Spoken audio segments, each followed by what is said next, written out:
Last vlogல சொன்ன மாதிரி பாப்பாவுக்கு ஸ்நாக்ஸ்க்கு பனானா சிப்ஸ் வீட்டிலேயே செஞ்சு கொடுத்துருந்தேன்னு சொல்லியிருந்தேன் இல்லையா? அது எப்படி செய்கிறதுன்னு இந்த vlogல பார்க்கலாமா? கடையில் நம்ம ஹெல்தின்னு சொல்லி வாங்கி கொடுப்போம். பட் அவங்க எந்த ஆயிலில் ஃப்ரை பண்ணுவாங்கன்னு தெரியாது. அதுக்கு சும்மா வாங்கி கொடுத்துட்டு கில்ட்டியாக ஃபீல் பண்ணுறதுக்கு பதிலாக நம்ம வீட்டிலேயே செஞ்சிடலாம்.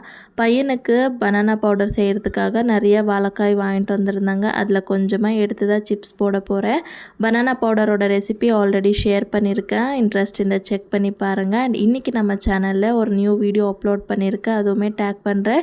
இன்ட்ரெஸ்ட் இருந்து ஃப்ரீ டைம் இருந்தால் போய் செக் பண்ணி பாருங்கள். ஸோ பனானாவோட தோல் எல்லாமே ரிமூவ் பண்ணிவிட்டு டைரெக்டாக வானலியில் இந்த மாதிரி சீவி விட்டுக்கோங்க. அப்போ தான் ஒன்று ஒட்டாமல் தனித்தனியாக வரும். நான் சீவின உடனே நம்ம ரெடி பண்ணி வச்சுருக்க மஞ்சள் தண்ணியும் ஆட் பண்ணி நல்லா மிக்ஸ் பண்ணி விட்டுட்டிங்கன்னா நல்லா குக்கான பிறகு ஆயிலில் வர பபல் எல்லாமே ஸ்டாப் ஆகிடும். அதுக்கப்புறமா எடுத்து கூல் டவுன் ஆன பிறகு ஸ்டோர் பண்ணி வச்சுக்கினா அவ்வளோ டேஸ்டியாக இருக்கும். ட்ரை பண்ணி பாருங்கள்.